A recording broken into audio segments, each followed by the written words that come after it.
有特殊的需求，那阵咱会当家己特别照顾，这是真正对因的优先。讲到这几年早期疗育的意识提升，特教生的人数增加。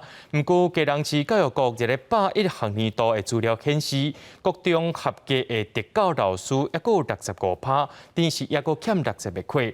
民间团体也呼吁市政府就要把这普通班加特殊教育的老师费分开算，才袂影响到特教生的受教权。老师陪特教生做金马甲反应的训练，这几年早期治疗意识提升，特教生人数哪来哪多。不过，基隆的民间团体批评讲，基隆市合格国中特教老师比率只有65%，全国排尾段，目前要欠30位老师，这合格率才会达到全国的平均值。我们整个国中15个学校里面，不夸张，总共只有4间学校是足额聘任的状况下。你有将近70%的机会，你会遇到那个学校的特教老师是不够的。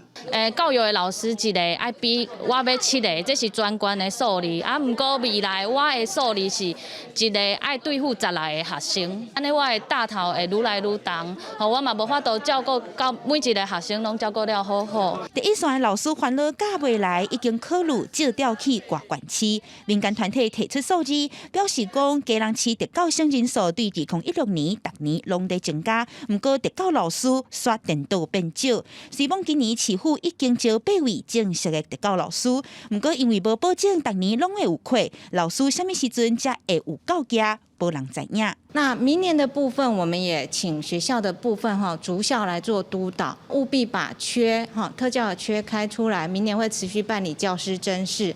基隆市教育处表示，考虑教学品质，已经向专才专业的方向研究修法，让普通班重的课甲特教班不足的课会当分开招聘，保障特教生的受教权。